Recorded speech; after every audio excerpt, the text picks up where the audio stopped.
युद्ध के मध्य नजर बुधवार को होगा मॉक ड्रिल आयोजित किया जाएगा। यह अभ्यास भारत सरकार द्वारा सिविल डिफेंस की तैयारियों का मूल्यांकन करने के लिए आयोजित किया जा रहा है। खासकर पाकिस्तान के साथ बड़े तनाव और हाल के आतंकी हमलों को मद्देनजर रखते हुए इस मॉक ड्रिल में नागरिकों को हमले के दौरान बचने की ट्रेनिंग दी जाएगी और सायरन बजाकर सुरक्षित स्थानों पर जाने का आह्वान किया जाएगा। जोधपुर जिला कलेक्टर गौरव अग्रवाल ने की जानकारी दी है। मॉक ड्रिल के दौरान क्या होगा? सायरन बजना, सुरक्षित स्थानों पर जाना, नागरिकों को हमले के दौरान बचने की ट्रेनिंग देना, सिविल डिफेंस की तैयारियों का मूल्यांकन करना और कौन से जिले शामिल हैं। राजस्थान के कई जिले जिनमें जोधपुर भी शामिल है। जम्मू कश्मीर, गुजरात, पंजाब जैसे राज्यों के सीमावर्ती जिले देश भर में कुल 244 जिले इस मॉक ड्रिल में शामिल होंगे। सायरन बजने पर क्या करें? तुरंत सुरक्षित स्थानों की तरफ चले जाएं। 5 से 10 मिनट में सुरक्षित स्थान तक पहुंचे। सायरन बजने के दौरान पैनिक न हो, सिर्फ खुले इलाकों से हट जाएं। घरों और सुरक्षित इमारतों के अंदर चले जाएं। टीवी, रेडियो, सरकारी अलर्ट्स पर ध्यान दें, अफवाहों से बचें और प्रशासन के निर्देशों का पालन करें। ये कल जो भारत सरकार का निर्णय हुआ है कि 7 तारीख को जो अपने सीमावर्ती प्रदेश हैं इनके जिलों के अंदर मॉक ड्रिल कराई जाएगी।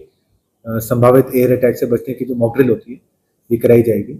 इसी के क्रम में जो अभी तक दिशा निर्देश प्राप्त हुए हैं सरकार से उसके क्रम में कार्रवाई की जा रही है। फॉर इंस्टेंस अपने जो एयर साइरेंस होते हैं, इस मॉक ड्रिल का एक पार्ट होता है कि एयर साइरेंस जो होते हैं वो एयर साइरेंस बजाए जाएंगे और उसके साथ ही क्या होता है कि जो सिविल डिफेंस के वॉलंटियर्स होते हैं तो पूरे शहर भर के अंदर वो वॉलंटियर्स को भेजा जाएगा ताकि वो वॉलंटियर्स लोगों को ट्रेन कर सकें, उनको एजुकेट कर सकें कि जब ये एयर सायरन यदि बजते हैं तो उस समय अपने को क्या क्या कार्रवाई करनी है, कि किस प्रकार से अपने को सेफ जगह, खुली जगह, सेफ जगह चले जाने हैं ताकि यदि कोई स्प्लिंटर्स हो, डेब्रीज हो, उनसे कम अपने हताहत हो। उसके अलावा भी जो इस तरह का यदि कोई वाकया होता है तो उसमें 6-7 तरह की सर्विसेज होती हैं जिनका कोऑर्डिनेशन रहता है। फॉर एग्जांपल फायर सर्विस होती है, फॉर एग्जांपल जो आपकी सिविल डिफेंस होती है, पुलिस होती है, मेडिकल सर्विसेज होती हैं, जो सप्लाईज, सिविल सप्लाईज वाली सर्विसेज होती हैं, जो आपके रेस्क्यू सर्विसेज होती हैं। इन सभी जो सर्विसेज हैं इन सभी का एक आवश्यक कोऑर्डिनेशन के लिए इन सभी को ब्रीफ किया गया है तथा जिस प्रकार से भी सरकार के दिशा निर्देश प्राप्त होंगे उसके अकॉर्डिंग ये कार्रवाई करवाई जाएगी। मैं सभी जोधपुर वासियों से ये अपील करना चाहूँगा कि जो मॉक ड्रिल होती है ये एक प्रिपरेटरी एक्सरसाइज होती है।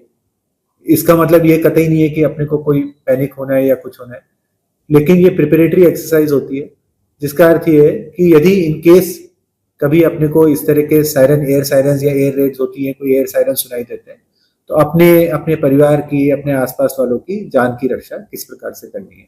तो इस मॉक ड्रिल को पूरी गंभीरता से लें तथा जो सरकारी एजेंसीज हैं उनके साथ में कोऑपरेट करें।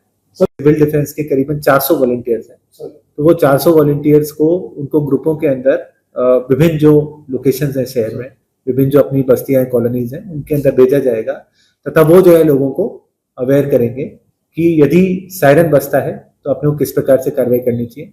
उसके अलावा प्रॉपर जो एसओपी होता है वो भी आज प्रेस रिलीज के माध्यम से रिलीज किया जाएगा कि इन केस यदि सायरन बजता है तो लोगों को क्या करना चाहिए। जो 18 सायरन है, एक सायरन से काफी बड़ा एक्चुअली एरिया आपका कवर होता है क्योंकि जो साउंड वेव है वो आपकी प्रोपेगेट करती है। तो उसके बाद भी जो है इसका, जैसा आपने कहा कि हाल ही में निगम क्षेत्र का भी विस्तार हुआ है, तो इसके क्रम में एक असेसमेंट करवाया जाएगा तथा यदि और भी कोई आवश्यकता होगी तो उसकी भी मांग